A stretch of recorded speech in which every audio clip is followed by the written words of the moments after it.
Welcome once again back to the lab. There's been some huge news today. I unfortunately have not had a chance to really cover it until now, and we need to talk about this. Now, Pokemon Presents is coming Tuesday, February 27th. It says 6 a.m. Pacific Standard Time, so it'll be like 9 a.m. Eastern Time. And I will cover this on the channel. This is crazy hype news for me.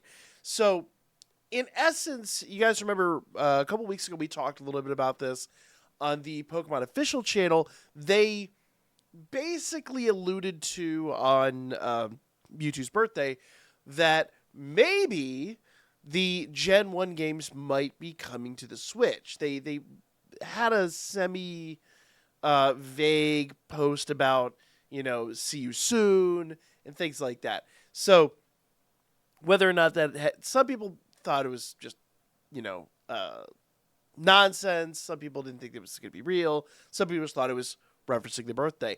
But the wording of that seems really odd. Not only that, you got to remember they also heavily, and this wasn't vague at all, heavily teased remakes of Pokemon Black and White. So a series that is near and dear to my heart personally. So there is a lot to be hyped about. But to continue on the hype train, the Pokemon Company just released a YouTube short and they have a YouTube live set up for the incoming event. Now, the YouTube short, if you actually check this out and if you listen closely, that is the OG, the original Game Boy audio.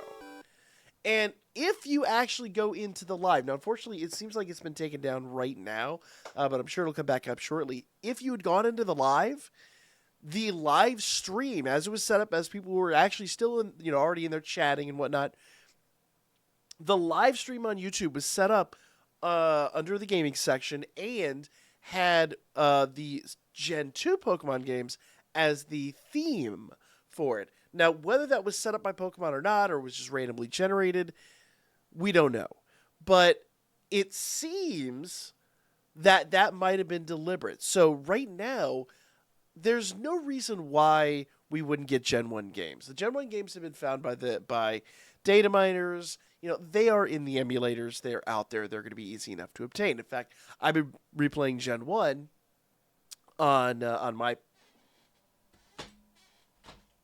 personal DS, the one that I used to get the shiny Mews for Scarlet and Violet.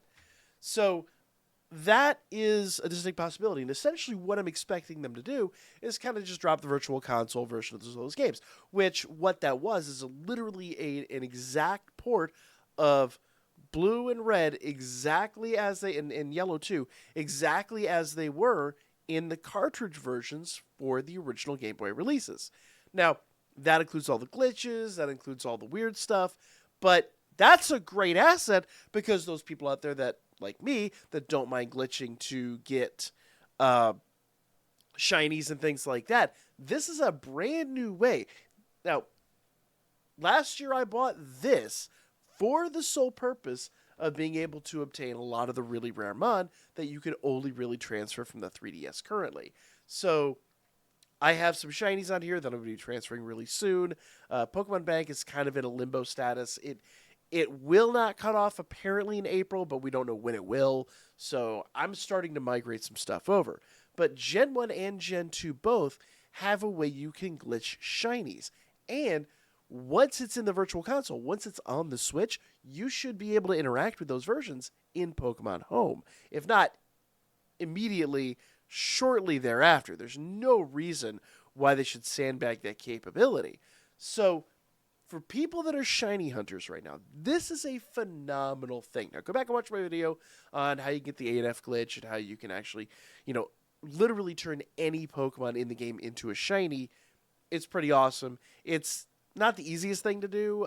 It is a little time consuming, but very, very, very rewarding.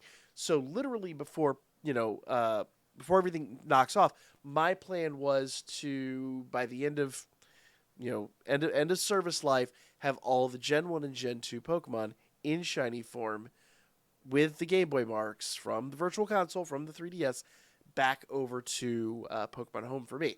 That was one of my big goals. Now, if this drops on the Switch, like we suspect it will, anybody has the capability to do that. So, this is a huge, huge, huge deal.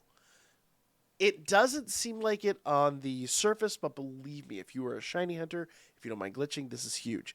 Now, I also want to mention that I'm a big classic gamer. I mean, obviously, I didn't go out of my way to buy this for no reason. As someone who's fairly new to Pokemon, and I only got into this in the last few years. I've been a gamer all my life, but Pokemon was never one of those things that was necessarily on my radar. And thanks to the people on my original YouTube channel that kind of reached out, and we did a special subscriber event, and that's why I started playing the games. And it really just enthralled me. Less the collection aspect, but more just how the games were produced, the production of the games. And then obviously we've gotten into the collection aspect. We've gotten into the newer games. We've gotten into Nuzlocking. We've gotten into all that stuff. It's just for newer gamers, for people that are coming up, like the new generations, this is a great way to get back to the roots of the original versions of these games. Because while, yeah, the argument could be you have the Let's Go versions, you have, like the original the Fire Red versions and all that stuff. There's nothing like, as a gamer, going back to the original version of that and playing it like it was intended to be played. That is... There's no equivalent out there. Like, remakes, great. Remakes are awesome for modifying the game, for updating the game, and for getting new players into the game. But for the people that are true fanatics of the game and maybe didn't have, Game Boys are pretty rare. These devices are even getting pretty rare. DSs are hard to come by right now. Very expensive devices to obtain because they're just not a huge number of them out there. People just got rid of them when they stopped working, or maybe when support ended, they just dumped them. It happens. It's the way handheld devices work. They get broken. Some people just don't put any value in them. And so nostalgia files like myself come back, and then now we have to spend a decent amount of money to obtain them.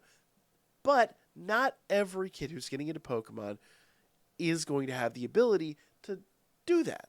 So, this is a great thing for the next generation of Pokemon trainers, of fanatics, or whatever level of enthusiast that you happen to be or that you want to see in the community. This is awesome for them.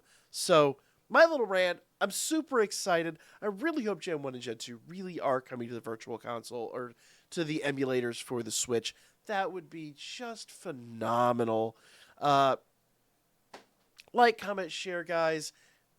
I'll be back with more Pokemon everything content for you guys coming up here really, really soon.